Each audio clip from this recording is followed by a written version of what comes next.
우리가 드릴 영적 예배 거룩한 산 제물이라는 제목으로 말씀 나누겠습니다.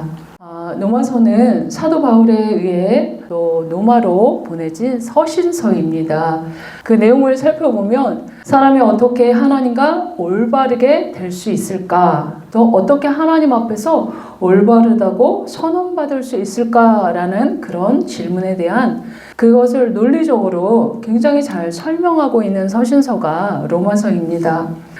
로마서를 살펴보면 1장부터 11장까지는 복음의 핵심을 전하는 내용으로 전달이 되고 있고요. 12장부터는 확연히 달라져서 구원받은 성도들이 어떻게 살아야 하는지 그 삶을 다루고 있습니다. 그래서 사도 바울도 예수님의 그 가르침과 마찬가지로 신앙이라면 암과 삶이 늘 동전의 양면처럼 따로 뗄 수 없음을 강조하고 있는 것입니다. 그래서 오늘은 두 가지로 살펴볼 텐데요. 로마서 1장에서 11장의 내용이 무엇인지, 그리고 12장부터는 뭘 다루고 있는지 그거를 좀 살펴보겠습니다.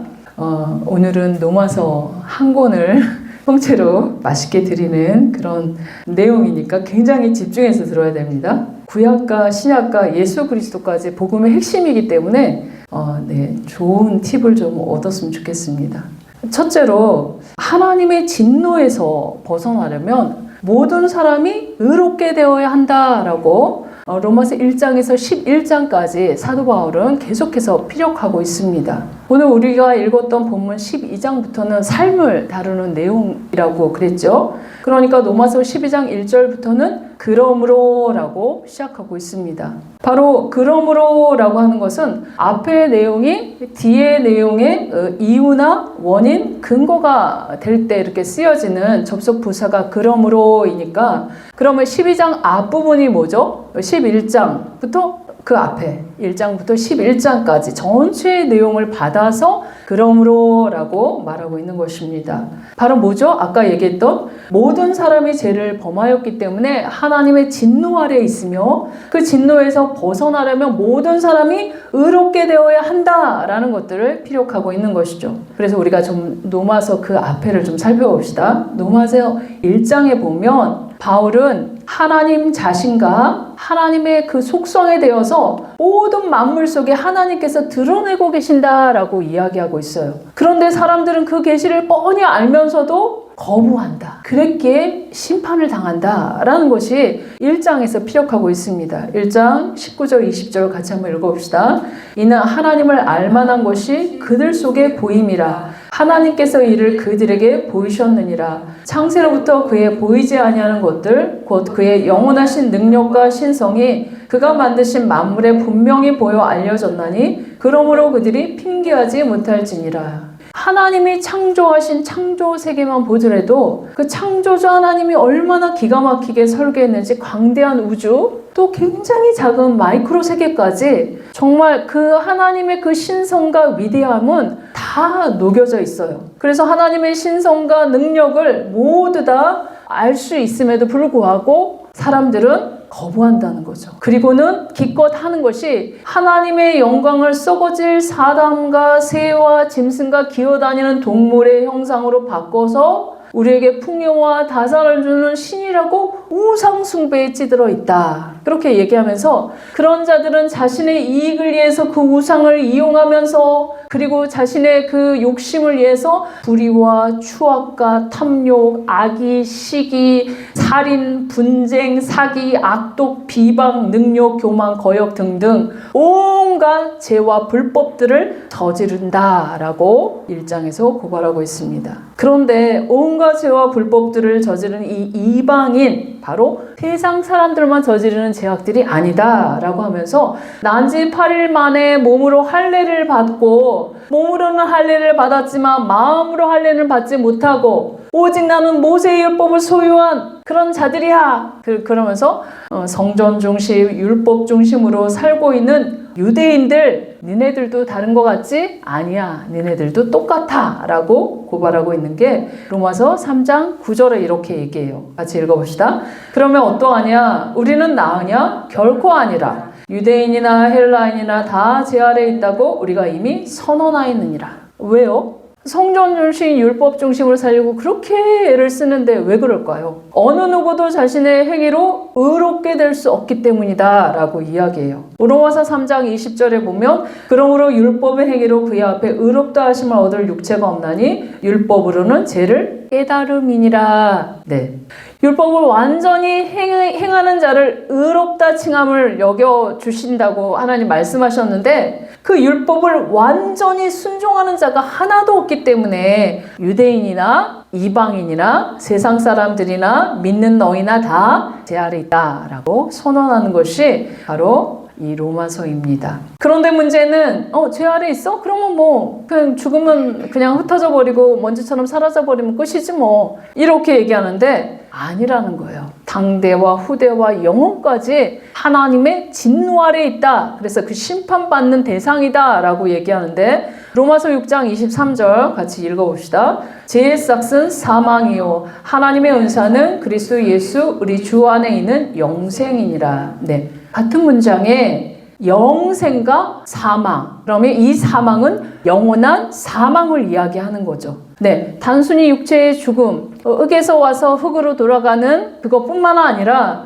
영혼까지도 영원한 사망에 이르게 된다라고 이야기하는 것입니다. 그래서 하나님을 거역하며 살다가 제 문제를 해결하지 못하면 육체의 죽음뿐만 아니라 영원한 멸망길, 영원한 사망의 길로 가는 것들이 우리의 인생에 주어진 절망이라고 이야기하고 있는 거죠. 그래서 하나님께서 너무나 안타까워서 하나님 자신인 독생자 예수 그리스도를 이 땅에 구원자로 보내셨다. 바로 2000년 전에 포림하신 예수님을 말씀하시는 거죠. 예수님은 태어나셨지만 우리처럼 죄악 가운데 태어나시지 않으셨죠. 아담의 후손으로 태어난 것이 아니라 여인의 후손으로 태어나셔서 성령으로 잉태하셔서 점도 없이 흠도 없이 사시다가 죄가 한 개도 없는 그분이 죄의 덩어리인 우리의 죄를 그 몸에 덩가시키셔서 죄의 값을 십자가에서 치르셨습니다. 그리고 예수님께서 우리가 당해야 될 그 죄값을 철저하게 치르시고 우리가 죄를 정가받았는데 우리에게는 죄인인 우리에게는 그러면 뭐가 정가가 되는 거죠? 예수 그리스도의 온전한 의가 우리에게 딱 정가돼서 3일 동안 십자가에 못 박혀 죽으시고 무덤에 묻히셨죠. 그럼 그걸로 끝나버렸으면 우리가 의롭다함을 입었다는 게 표징이 되지 않아요. 그런데 향기롭게 흠양하셔서 주님 앞에 올리셨던 것처럼 3일 만에 죽은 자 가운데 살아나셨어요. 그래서 우리가 그분이 첫 열매로 살아나셨기 때문에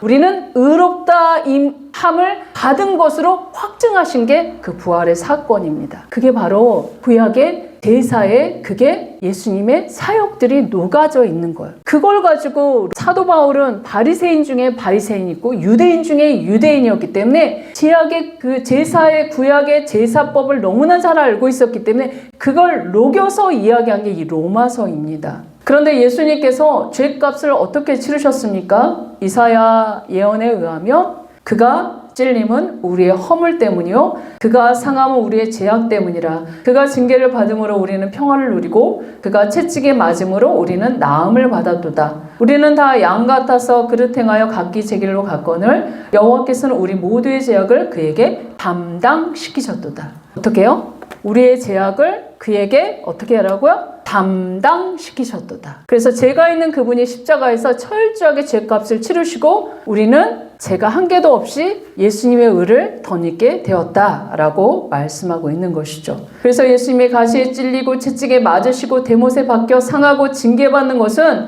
우리가 하나님의 법을 떠나 내 마음대로 내가 원하는 대로 내 생각대로 저질렀던 모든 그 원죄와 다범죄를 다 담당시켜서 그 모든 죄가 정가받은 그 예수님께서 그 죄값을 처절하게 고통과 번뇌로 죄값을 십자가에서 치르셨습니다. 근데 그 고통이 얼마나 대단했는지 마태복음 27장 46절에 이렇게 고백하세요. 제9시쯤 예수께서 크게 소리질러 이르시되 엘리 엘리 라마 사박다니 하시니 이는 곧 나의 하나님 나의 하나님 어찌하여 나를 버리셨나이까. 철저하게 하나님 앞에 심판받으시고 하나님께 유기되는 그런 그 상황 가운데 주님께서는 호소하십니다. 철저하게 그 죗값을 치르시고 19장 요한복음 19장 30절에 보면 예수께서 신포도주를 받으신 후에 신포도주 뭐죠? 마취제를 받으신 후에 이르시되 다 이루었다 하시고 머리를 숙이시니 영혼이 떠나가시니라. 네. 그리고 어디에 가죠? 음부에 내려가시죠.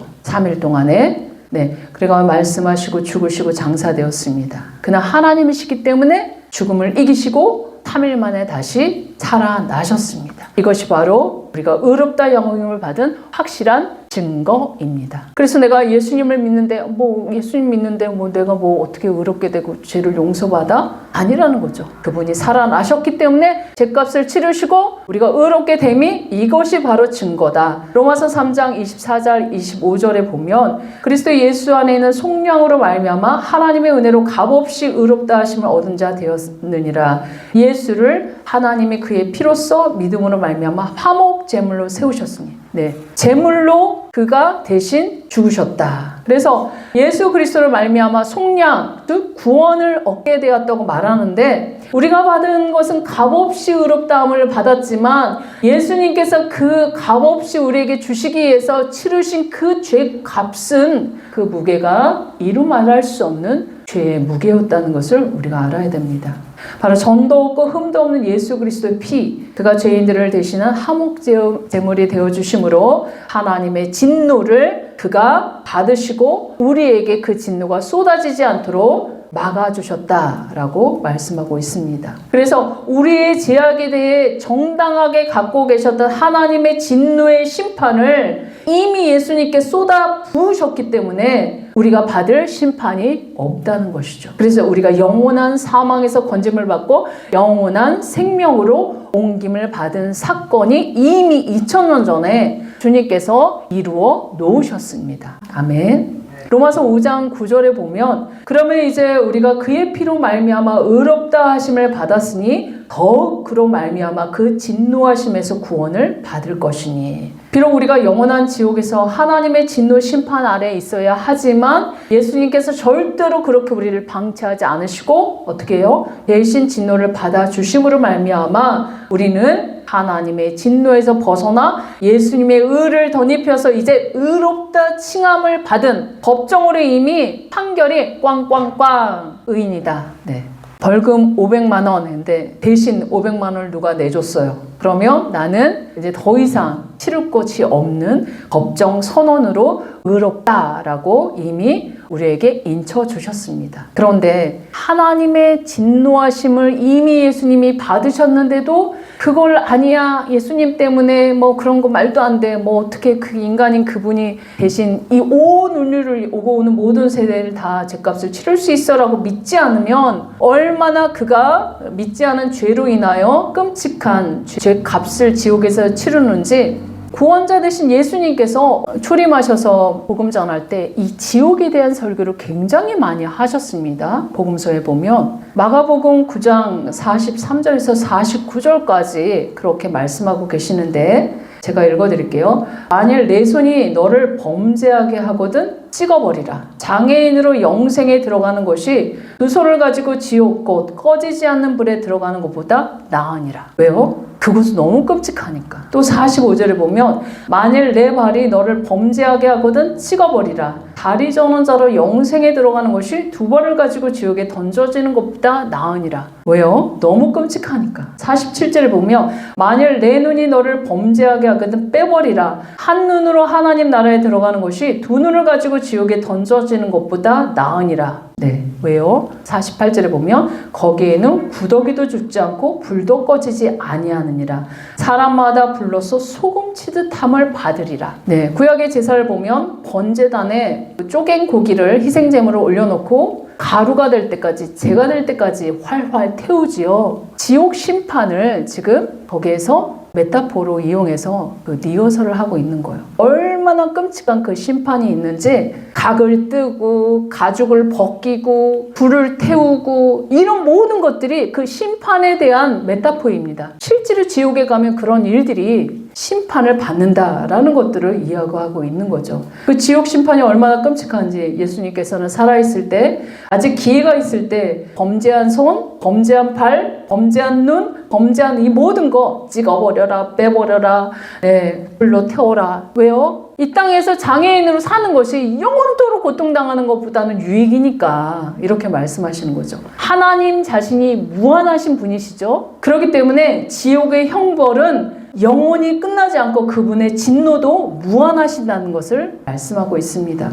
이 무한히 선하시고 영원하신 하나님을 반역한 그 죄는 그 무한한 불법이기 때문에 그 자체로. 그래서 그 무한한 불법에 대한 형벌은 결코 영원히 소멸될 수 없는 그 죄악이기 때문에 이 땅에서 그 죄 때문에 찍어버리고 예수님 믿는 것이 잠깐 장애인으로 사는 거, 무시당하고 사는 것이 낫지 영원토록 그 죄를 끊어내지 못하고 영원한 지옥 심판을 무궁무진하게 영원토록 무한하게 받는 건 너무 끔찍하다라고 예수님께서 이렇게 경고하고 계시는 것이죠. 그런데 우리는 이 영원한, 이 끔찍한 그 무한한 심판, 무한한 진노에서 우리가 하나님의 자비하심으로 건짐을 받았습니다. 그것도 대가를 치르지 않고 값없이 그 십자가의 보배로운 피로 왜 느는지 그분을 알게 하시고 믿어지게 하시고 구원을 받아서 그러면 너희들이 이제 어떻게 살아야 하느냐라고 말씀하시는 게 로마서 12장 1절부터 이야기하는 거예요. 같이 읽어봅시다. 그러므로 형제들아 내가 하나님의 모든 자비하심으로 너희를 권하노니 너희 몸을 하나님이 기뻐하시는 거룩한 산제물로 드리라. 이는 너희가 드릴 영적 예배니라. 예수님 믿고 하나님의 자녀가 된 건 믿음으로 구원받았다고 하는데 그 믿음은 생각이나 말로 아니죠. 뭐로요? 너희 몸으로. 말과 행동이 같이 가. 암과 삶이 같이 가야 된다라고 이야기하는 거죠. 그러면서 하나님이 기뻐하시는 거룩한 산제물로 드려라. 이것이 너희들이 항상 드려야 될 공적인 예배, 삶의 예배, 영적 예배다라고 사도 바울은 이렇게 말하고 있습니다. 사도 바울은 당시 최고의 그 율법 교사인 가말리엘 문화에서 공부했죠. 지금으로 말하면 미국에서는 최고의 그런 좋은 그런 유수한 대학, 우리나라로 얘기하면 서울대 이상 가는 최고의 그 학자에게 공부를 한 그런 사람입니다. 그리고 그는 구약의 능통한 바리새인 중에 바리새인이었죠. 율법에 능통한 그가 율법의 행위로 구원받는 것이 아니라 예수 그리스도를 믿음으로 구원받는다는 이 비밀을 알게 된 거예요. 그래서 그 비밀은 바로 구약 제사에서 그게 예수님께서 이미 예수님이 행하실 일을 구약 제사에서 계속 리허설을 해왔다. 그렇기 때문에 구원받은 하나님의 자녀들, 너희들 구약 제사 어떻게 지내는 거 알지? 그렇게 거룩한 산제물로 살아야 된다라고 간청하죠. 사도 바울이 있었던 그 시대에는 제사, 구약 제물을 계속해서 성전에서 드려지고 있었죠. 그래서 유대인들이 그것도 율법도 지키면서 예수님도 믿어야 된다고 하는 게 그게 아니다라고 계속해서 피력한 게 사도 바울의 그런 논리였습니다. 그것 때문에 굉장히 많이 핍박을 받은 게 사도 바울이었죠. 그런데도 너희가 거룩한 산제물로 살아야 된다라고 이야기하고 있는 거예요. 당시 로마서를 읽는 독자들은 이 제물에 대해서 너무나 잘 알고 있었던 유대인들이었기 때문에 거룩한 산제물 하면 무엇인지 너무나 잘 알았습니다. 근데 우리는 좀 다르지요. 제물을 어떻게 드려본 적도 없고 또 레이기 제사법 얘기하면 뭔 말인지 몰라서 패싱하는 게 레이기서죠. 그런데 레이기는 복음의 진수가 들어가 있는 귀한 책입니다. 그래서 유대인들은 처음 태어나서 가장 먼저 읽는 책이 레이기입니다. 예수님이 십자가에서 그렇게까지 철저하게 심판받아야 했는지 그 구약의 제사법 레이기에 낱낱이 기록되어 있기 때문에 우리가 이것들을 좀 살펴봐야 됩니다. 그러면 로마서가 정확하게 이해가 돼요. 구약시대의 제사를 보면 제물을 하나님 앞에 드리는 방법, 바로 이건 뭐냐면 죄가 있는 이 사람이 거룩하신 하나님 앞에 나오면 즉시로 즉사하기 때문에 그 거룩하신 하나님 앞에 나와서 예배드리는 방법을 하나님께서 가르쳐 주시는 거예요. 이 세상에 오고 오는 모든 세대들은 아담의 후손으로 누구나 태어나면서부터 원죄를 갖고 있죠. 그리고 원죄 위에 자기 스스로 죄에 대한 열매로 자범죄를 짓기 때문에 누구나 모든 사람은 뭐요? 죄인이다. 그래서 하나님의 영광 예배자로 쓸 수 없다. 그런데 하나님 앞에 나아가 즉결 심판받지 않을 그 방법은 한 사람도 없었습니다. 왜냐하면 영원한 사망이 이미 선언되었기 때문에. 그래서 거룩하신 하나님께서 예수님을 보내시기 전에 예수님이 와서 하실 사역들을 미리 리허설을 하게 해주시는데, 그게 바로 레위기의 제사법입니다. 어떻게 하냐면 흠도 없고 점도 없는 그 제물을 자신이 집에서 키워서 그걸 여호와 앞에 가지고 와서 자신의 죄를 그에게 전가시키는 방법으로 그 죄 문제를 해결하게 하셨어요. 그래서 예수님이 오셔서 하실 일들을 미리 계속 이 유대인들은 리허설을 하고 있었던 거죠. 그런데 막상 메시아이신 그분이 왔을 때 그가 그인지 알아채지 못했죠. 소수의 인원만 알아챘습니다. 그래서 유대인의 그 구원받을 그 촛대가 이방인에게 넘어가서 이방인의 풍성하게 구원의 이 잔치들을 지금 벌이고 있죠. 하지만 예수님 다시 오실 그때에는 이제 유대인들도 그 눈이 띄어져서 유대인과 이방인이 하나 한 몸을 이루어서 주님을 영접하게 될 날이 올 것입니다. 레위기 1장에서 7장까지 보면 5대 제사인 번제, 소제, 화목제, 속죄제, 속건제를 통해서 하나님 앞에 나아가는, 그래서 예수님의 십자가 그 사건은 번제, 소제, 화목제, 속죄제, 속건제 모든 죄의 그 죄의 값을 다 하나로 밀집해서 해결하신 문제라는 것들을 알 수 있죠. 우리가 다 이렇게 하나씩 하나씩 살펴보면 좋은데 오늘은 번제만 한번 살펴보겠습니다. 어떻게 하죠? 예배자가 소나 양을 이렇게 끌고 오죠. 그것도 자신이 키운 양을 갖고 와서, 그리고 그것을 그 예배자가 직접 자신의 죄를 무슨 죄를 이 동물에게 안수해서 전가해요. 그러면 죄가 전가된 그 죄가 있는 그 흠없고 점없는 그 양과 소가 이제 죄가 전가됐으니까 이제 죄 덩어리가 된 거죠. 죄 덩어리가 된 걸 가지고 이 예배자가 그 동물을 잡습니다. 그리고 그 피를 가지고 제사장에게 가져오면 제사장이 그 피를 제단 사방에 뿌리고, 또 각을 떠서 제사장이 갖고 오면 그거를 제단 위에서 불태워서, 그리고 정강이야 모든 그 내장들을 또 물로 씻어서 깨끗이 갖고 오면 그걸 또 제사장에 들어서 번제당에 태우는. 그래서 예배자와 제사장이 혼연일체가 돼서 예배자의 예배가 하나님께 받아지도록 그렇게 제사를 드린 것입니다. 정말 그런지 한번 살펴봅시다. 레위기 1장 2절에 보면 번제의 예를 살펴봅시다. 이스라엘 자손에게 말하여 이르라. 너희 중에 누구든지 여호와께 예물을 드리려거든 가축 중에서 소나 양으로 예물을 드릴지니라. 네, 여기 예물하면 코르반에서 모든 제사의 제물을 지칭하는 일반적인 용어입니다. 그래서 너희 중에 누구든지죠. 남자나 여자 모두 누구든지 하나님의 백성이라면 예물을 가지고 와라 라고 이야기하죠. 그런데 이 예물은 베헤마에서 생축이에요. 집에서 길리운 가축이에요. 야생동물을 얘기하지 않습니다. 네, 사냥으로 잡은 야생동물 하나님 앞에 드릴 수 없었어요. 잘 길리어진 그리고 흠도 없고 점도 없는 아주 귀하게 키운 그 제물을 여호와 앞에 가지고 오는데 자신의 능력만큼 가지고 왔어요. 능력이 되는 사람 소, 능력이 되는 사람 양, 능력이 되는 사람 염소, 능력이 안 되는 가난한 사람은 비둘기. 비둘기는 당시에 집에서 길리운 가축이었습니다. 지금은 그렇게 하지 않지만 고대 이스라엘 사람들의 집에서 유일하게 기르던 새가 비둘기였어요. 그리고 또 일반적으로 1년 된 흠없는 순양이 번제물 중에 가장 흔하게 사용됐는데, 그것은 양이 태어나서 1년 정도 되면 가장 건강하고 털이 아름답게 가장 감나가는 시기이기 때문에 1년 된 소나 양이나 생축을 가져와라 얘기하죠. 저기 보면 꼬리가 굉장히 이렇게 두꺼운 양이죠. 저게 기름을 하나님 앞에 드려라는 게 가장 보배로운 기름이 꼬리 기름이에요. 그걸 하나님 앞에 가장 귀한 걸 드리는 것입니다. 옛날에는 고기를 많이 먹지 않았기 때문에 그 기름 아주 마블링 트리플 3 되는 그게 저거죠. 저걸 하나님 앞에 태워서 향기로운 향으로 올려드리는 거예요. 가장 가치 있고 감나가는 가축을 가지고 와서 하나님 앞에 이렇게 예배를 받으시도록 최선을 다해서 준비해 오는 것이죠. 지금으로 따지면 마음과 정성과 뜻을 다하여 하나님 앞에 예배 드리려고 그렇게 준비해서 오는 거예요. 그리고 제사에서 중요한 건 일반 백성과 제사장의 그 역할을 엄격히 구분하는 것인데, 예를 들어서 소로 번제를 드리는 경우 제사를 드리는 예배자가 흠없는 수컷을 선택한 후에 이것을 회막문 앞으로 가져옵니다.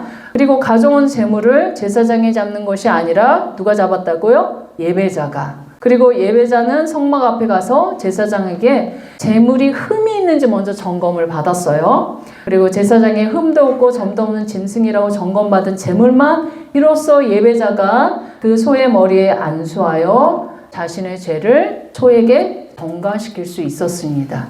네, 레위기 1장 4절 같이 읽어봅시다. 그는 번제물의 머리에 안수할지니 그를 위하여 기쁘게 받으심이 되어 그를 위하여 속죄가 될 것이니라. 네, 그는 예배자죠. 이 헌제자가 번제물의 머리에 안수하여 자신의 죄를 전가시키고 그리고 그를 위하여 잿덩어린 그 소가 대신 속죄소로 잡혀지게 되는 거죠. 여기서 속죄하다라는 것은 히브리어로 키페르, 몸값을 지불하다라는 의미입니다. 바로 죄진 자가 마땅히 받아야 될 형벌의 대가를 돈이나 사람이나 동물이 대신 치르는 게 속죄하다라는 의미입니다. 안수를 통해서 죄를 전가받은 소가 예배자 자신과 동일시되어 이제 대속제물이 되게 되는 것입니다. 이렇게 대속제물을 가지고 예배자 자신이 회막안, 즉 성전 뜰의 번제단 북편에 이를 직접 잡았습니다. 어떻게 해요? 직접 잡아서 그 피를 받아서 제사장에게 가져옵니다. 1장 5절 같이 읽어봅시다. 그는 여호와 앞에서 그 수송아지를 잡을 것이요 아론의 자손 제사장들은 그 피를 가져다가 회막 문 앞 제단 사방에 뿌릴 것이며, 제사장은 예배자가 잡은 이 동물의 피를 번제단 사면에 뿌렸습니다. 이렇게 예배자와 예배를 섬기는 제사장이 혼연일체가 되어 하나님 앞에 그 예배자의 예배가 받아지도록 마음과 정성과 뜻을 모아서 예배 드리는 것이 구약의 제물 드리는 방법입니다. 그런데 이 현대교회 예배는 어떻습니까? 그렇게 두렵고 떨림으로 이렇게 예배 드리는 것 같지 않죠? 예수님이 값없이 그 피값으로 우리를 죄 용서해 줬기 때문에 우리는 굉장히 자유하게 예배 드리고 있는데, 근데 그 자유가 너무 방종으로 가는 그런 분위기가 현대교회 예배죠. 교회를 선택할 때도, 예배를 참여할 때도 내가 좀 편하게 예배 드릴 수 있는 곳, 또 세련되고 편안한 예배 공간인지 또 이렇게 따지죠. 또 내가 은혜 받을 수 있는 설교를 하는 목사님이 얼마나 되는지, 또 내가 필요할 때 언제든지 그 부가 서비스를 좀 받을 수 있는 그런, 또 좀 어떻게 재정이 좀 재력이 되는 그런 시스템을 갖춰져 있는 교회인지를 선택하고 이렇게 교회에 등록을 하죠. 그런데 교회에 등록해서 정말 헌신자로서 섬기진 않죠. 내가 계속 나와도 되는 교회인지 간을 보죠. 그래서 예배자로 이렇게 있기보다는 나를 만족시키는 예배 관람자로 이렇게 예배를 드리는 경우들이 굉장히 많죠. 현대교회 부인할 수 없는 그 아픈 현실이 바로 예배 관람자입니다. 그래서 영화관에서 영화를 관람하듯이 약간의 헌금으로 입장료를 지불하고 쇼를 관람하듯이 예배를 즐깁니다. 찬양 선곡은 내가 마음에 드는 게 있나? 설교자의 설교 좀 잘하나? 마음에 안 들면 이것저것 평가하는 것이 자신의 권리이냐 생각하는 것이 현대교회 성도들의 모습입니다. 그래서 너무 막 이렇게 서비스를 받으려고 하는 성도들 때문에 교회 청소도 식사 섬김도 이제 성도들이 헌신하려고 하지 않으니까 외부 용역을 불려서 이렇게 최대한 성도들에게 부담감 안 주고 섬기려고 하는 교회들이 굉장히 많이 이렇게 생겨나고 있죠. 그래서 큰 교회에서 개척을 내줘서 100명, 200명 떼어지는 교회도 뭐 동탄이나 이렇게 신도시에 이렇게 젊은 목회자들이 개척을 하면 젊은 세대들이 많이 살기 때문에 젊은 부부들이 많이 그 교회에 와서 예배드리죠. 그런데 예배드리는 자는 많지만 헌신된 사람들은 별로 없고 교회를 운영할 수 있는 재정도 안 나온다고 해요.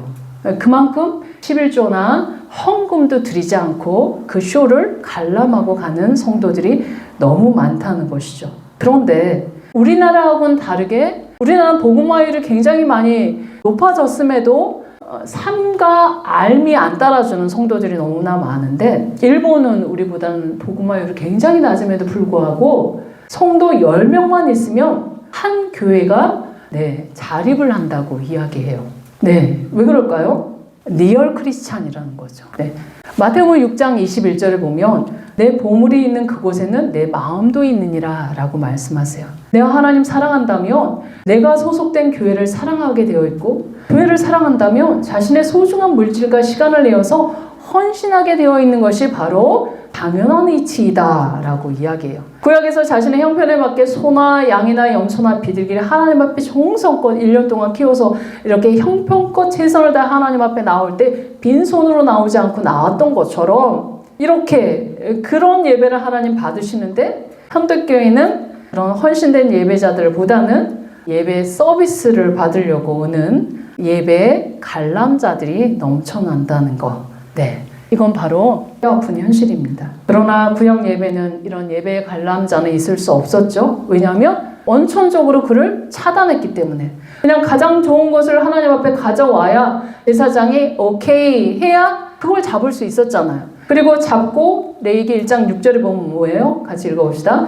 그는 또 번제물의 가죽을 벗기고 각을 뜰 것이요. 네, 잡는 것뿐만 아니라 번제물의 가죽을 벗기는 일도 했어요. 그리고 각을 떴습니다. 그리고 하나님께 가장 좋은 것을 두렵고 떨림으로 이렇게 헌제자, 예배자들이 이렇게 참여해야 됐기 때문에 예배 관람자로 있을 수는 없었죠. 그리고 예배자 자신이 소와 가죽을 벗긴 후에 고기의 조각을 내서 누구에게 가져가요? 제사장에게 가져갔습니다. 그러면 제사장은 레위기 1장 7절 8절을 보면 제사장 아론의 자손들은 제단 위에 불을 붙이고 불 위에 나무를 버려놓고 아론의 자손 제사장들은 그 뜬 각과 머리와 기름을 제단 위에 불 위에 있는 나무에 버려 놓을 것이요. 네.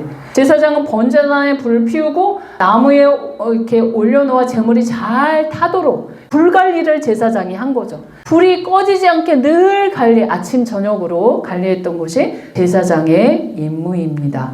네, 레위기 1장 9절에 보면 뭐라고 하는지 같이 한번 읽어봅시다. 그 내장과 정강이는 물로 씻을 것이요 제사장은 그 전부 제단 위에서 불살라 번제를 드릴지니 이는 화제라 여호와께 향기로운 냄새니라. 네, 불 위에 이렇게 각을 떠놓은 그 머리와 기름과 이렇게 나무를 막 태우고 있을 때 그 안에 내장과 정강이는 이 예배자가 열심히 깨끗하게 씻어갖고 그걸 갖고 와서 제사장이 가져오면 다시 그거를 제사장이 이렇게 번제단 위에 태워서 향기로운 냄새로 하나님 앞에 올라가도록 했습니다. 그래서 가죽을 제외한 소 한 마리 전체를 제단 위에서 불로 태워서 온전히 올려 보내는 게 번제예요. 그러니까 히브리어로 번제는 뭐죠? 올라간다. 거의 비슷하죠? 그 번제가 바로 올라가는 그런 번제였습니다. 제물 전체가 타서 하나님 앞에 향기로운 향으로 올라간다. 예수님이 십자가에서 못 박혀서 온전히 물과 피를 다 쏟고 몸이 찢기고 살이 뜯기고 모든 것들을 다 한 방울의 그 물까지 다 옆구리에 찔러가지고 다 쏟으셨죠. 그게 번제단에서 다 쏟아서 하나님 앞에 온전히 올려드리는 그걸 예표하고 있습니다. 그런데 하나님 이렇게 번거로운 절차를 밟으면서 동물 제사를 왜 받았을까요? 천천의 순양과 만만의 순양 나 진짜 받기 싫다 역겹다 이렇게 이야기했잖아요. 그런데도 사람이 하나님 앞에 나와서 예배드리는 방법이 예수님 오시기 전에 이 방법밖에 없었던 거예요. 왜냐하면 그 방법은 레위기 17장 11절에 이렇게 이야기합니다. 같이 한번 읽어봅시다.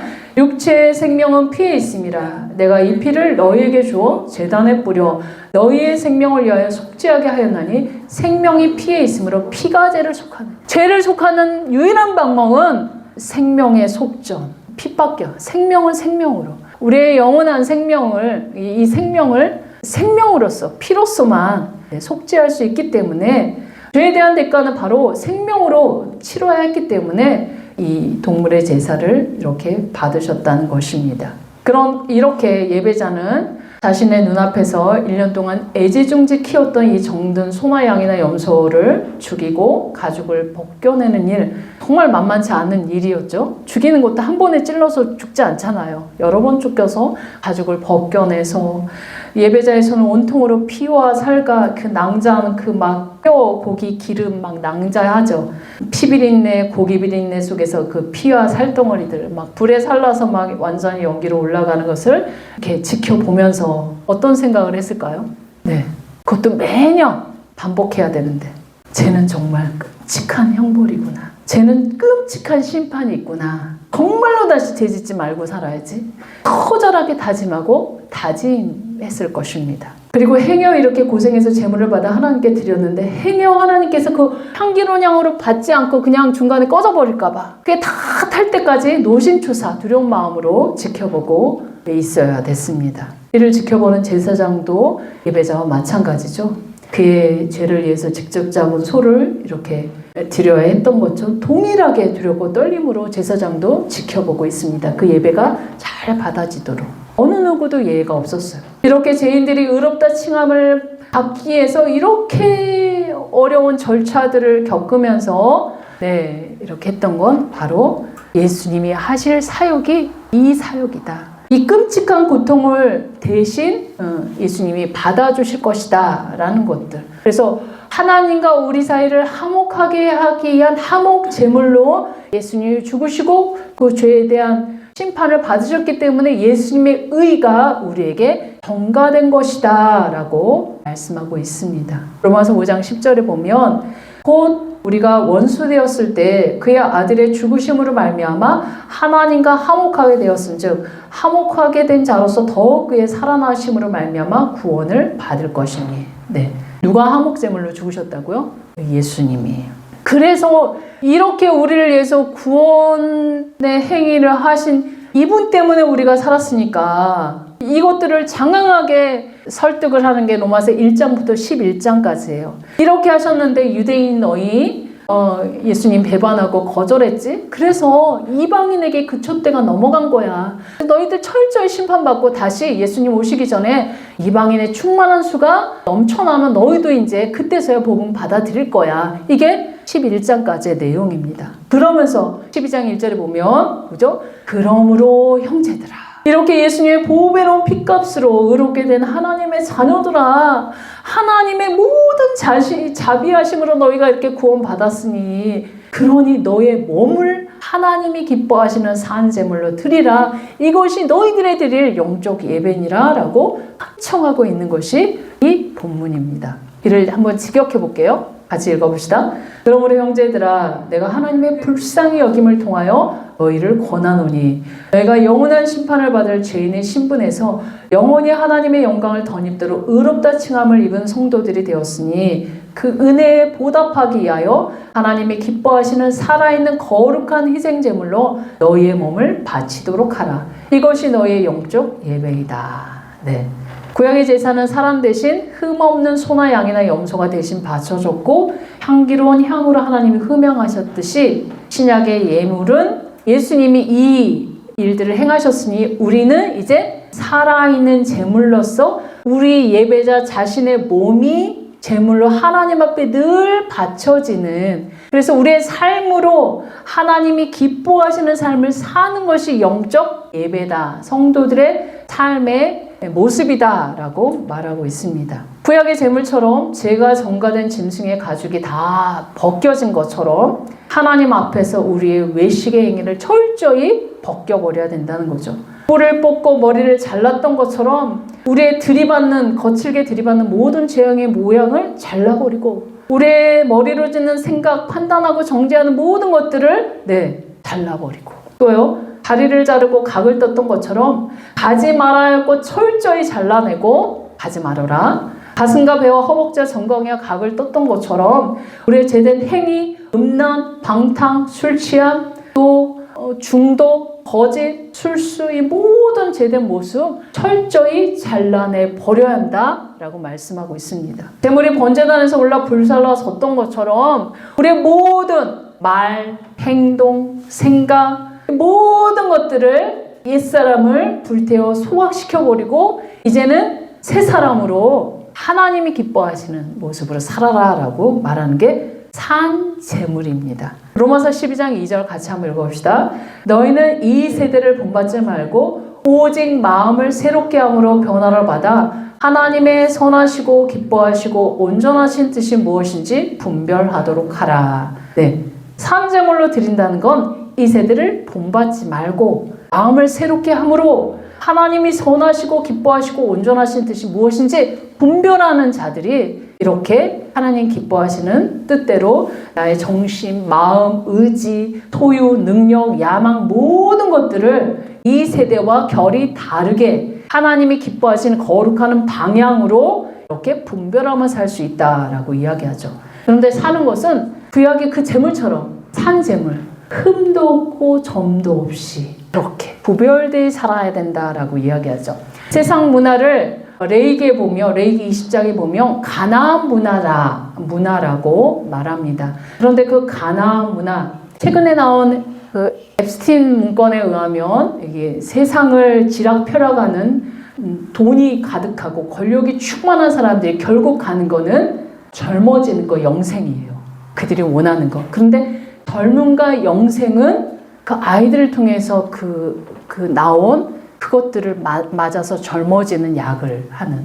그러니까 몰래기죠, 몰래. 어린아이들을 바쳐가지고 자기가 생명의 그 영생을 하는. 그게 가나안 문화가 여지까지 이 세상 문화로 흘러가고 있는 것들을 볼 수 있습니다. 그 가나안 문화 레위기 20장에 보면 자녀들을 몰래에게 주며 접신한 자와 박수무당을 음란하게 따르며 부모를 저주하며 남의 아내, 이웃의 아내, 아버지의 아내, 장모, 며느리, 자매, 이모, 고모 할 것 없이 온갖 간음을 저지르며 남자와 남자가 통간하며 짐승과도 교합하고 접신자들 박수무당이 범람하는 것이 가나안 문화, 세상 문화다. 그렇게 가나안 땅에 가서 진멸하라 명령하신 것이 이러한 문화와 철저히 잘라내라 라는 하나님의 명령입니다. 레위기 20장 26절에 보면 너희는 나에게 거룩할지어다 이는 나 여호와가 거룩하고 내가 또 너희를 나의 소유로 삼으려고 너희를 만민 중에서 구별하였음이라. 네. 세상 문화는 철저히 잘라내고 구별되는 것이 바로 하나님께서 거룩함을 요구하는 거룩한 백성들의 삶이다 라고 말하죠. 네, 현대를 살아가는 우리들은 결은 좀 다르지만 가나안 문화 한가운데 우리도 살아가고 있습니다. 우리가 속한 직장이나 일터 속에서 경건한 자들, 거룩한 자들 찾아보기 굉장히 드물지요. 그래서 아주 순간 잘못하면 그 문화에 휩쓸릴 수 있습니다. 네, 그럼에도 불구하고 아무도 예배하는 적 없는 그곳에서도 하나님의 거룩함으로 거룩한 산제물로 살아가라 라고 하나님 말씀하고 있는 것입니다. 교회도 마찬가지죠. 좋은 시설, 좋은 음향, 좋은 설교자, 좋은 서비스 찾아 투어하는 예배 구경꾼들 그런 많은 시대에 휩쓸리지 말아라. 누구도 헌신하지 않은 곳인 그런 작은 교회, 그 교회를 세워나가기 위해서 헌신하는 것 시대를 역행하는 일이죠. 그런데 하나님께서 부르시고 신겨주셨다면 그곳에서 하나님 보시기에 거룩한 산제물로 구별하여 하나님께 드리는 것, 이것이 바로 하나님께 드릴 영적 예배니라 라고 말씀하십니다. 더불어 이제 우리가 설 연휴로 고향에 내려가시는 분들도 있고 친척들 만나러 가시는 분들도 있죠. 그런데 아주 원하지 않지만 우상문화, 제사문화, 세상 문화에 푹 쪄들어 있는 그들과 어쩔 수 없이 만나야 됩니다. 그러면 그 사람들 앞에서도 하나님의 거룩함을 좀 드러낼 수 있는 그런 모습으로 예배자로 서 있어라 라고 명령하시는 거죠. 그리고 소소하게 우리가 자동차 운전하는 습관 속에서도 훅 뛰어들면 여기 확 나오는, 이게 대부분의 우리 한국 사람들의 그런 운전 습관이죠. 그런데 자동차 안에서도 하나님 앞에 드려지는 거룩한 예배 처소가 될 수 있도록 해라. 그리고 스마트폰 클릭 한 번으로 거룩을 완전히 깨트리는 영상들이 굉장히 범람하고 있죠. 그런데 내 손 안에 클릭 한 번으로 계속 딸려오는 그거 안 만들려면 클릭 한 번을 하지 말아야 됩니다. 하나님을 예배하는 거룩한 스크린이 되도록 그것도 철저히 관리해라. 이렇게 말씀하시는 거예요. 이렇게 세상 사람들과 결이 다르게 살아가는 것이, 왜냐하면 우리가 이 세상에 속한 자들이 아니고 하늘에 속한 사람들이기 때문에, 그렇게 주님 재림하신 그날까지 우리가 점도 없고 흠도 없이 그렇게 보존되기를 하나님은 원하세요. 베드로후서 3장 13절 14절 이렇게 말씀하십니다. 같이 읽어봅시다. 우리는 그의 약속대로 의가 있는 곳인 새하늘과 새 땅을 바라보도다. 그러므로 사랑하는 자들아 너희가 이것을 바라보나니 주 앞에서 점도 없고 흠도 없이 평강 가운데서 나타나기를 힘쓰라. 네. 점도 없이 흠도 없이 정말 평강 가운데 주님 앞에 이렇게 주님을 영접하기를 힘써야 한다. 그렇다면 우리가 세상 문화 철저히 잘라내고 하늘에 속한 자로서 이 세상에 속하지 않은 자로서 땅 밟고 살지만 구별되게 거룩하게 살아가는 것이 구원받은 하나님의 자녀들의 모습이다. 그리고 주님 앞에 섰을 때 하나님이 원하시는 모습 바로 에베소서 4장 13절입니다. 같이 읽어봅시다. 우리가 다 하나님의 아들을 믿는 것과 아는 일에 하나가 되어 온전한 사람을 이루어 그리스도의 장성한 분량이 충만한 데까지 이르니. 궁극적으로 우리를 훈련시키셔서 이끌고 성장시키는 예수님의 목표치가 뭐죠? 그리스도의 장성한 분량이 충만한 데까지 이르는 모습으로 우리를 이끌고 가서 주님 만나기를 원하신다. 그렇게 우리가 드릴 영적 예배, 공예배는 구약 제사에서 예배자들이 하나님 앞에 최고의 것을 가지고 나와서 드렸듯이 최고의 것을 드리는 나의 헌신과 또 예배를 섬기는 이 목회자들의 헌신을 통해서 하나님 앞에 거룩한 예배로 드려지는 게 이게 공예배고, 공예배가 끝난 바로 직후에 이제 삶의 예배가 시작되는데, 이 삶의 예배에서는 이 세대를 본받지 말고 오직 하나님의 선하시고 기뻐하시고 온전한 뜻이 무엇인지 늘 분별해서 점도 없이 흠도 없이 그리스도의 장성한 분량에 이를 때까지 거룩하게 살아야 되는 것이 내가 바로 너희를 위해 보배로운 희생을 치른 그 대가야. 그러므로 이렇게 살아야 돼 라고 말씀하고 있는 게 바로 로마서 12장 1절에서 이렇게 이야기하고 있는 것입니다. 이제 말씀을 맺겠습니다. 하나님을 아는 암과 삶은 거룩한 하나님의 백성으로 살아가는 건 늘 동전의 양면처럼 암과 삶은 따로 뗄 수 없습니다. 그렇듯이 사도 바울은 로마에 있는 성도들에게 의롭다 칭함을 받았다면 하나님의 거룩한 산재물로 살아야 한다라고 간청했는데 그 간청은 오늘날 우리에게도 교회 시대에 우리에게도 마찬가지입니다. 이방인의 사도, 바로 우리 이방인이 우리들에게 요청하는 이 사도 바울의 이 간청을 우리도 들어줘야 됩니다. 그래서 날마다 하나님의 선하시고 기뻐하신 뜻이 무엇인지 분별할 수 있도록 늘 말씀 묵상하고 깨어 기도하고 하나님의 뜻을 묻고 내 삶의 모든 것들을 말하고 생각하고 행동하는 모든 것들을 하나님 앞에서 점검하는 그것이 우리가 드릴 영적 예배다. 그것이 바로 거룩한 산제물로서 살아가는 예배자의 모습이다 라고 말씀하십니다. 이번 설 연휴 동안에도 주님 보시기에 내 모습이 어떤 모습일까 라고 늘 점검하면서 예배자로 승리하시기를 주의 이름으로 소망하며 축원합니다. 아멘.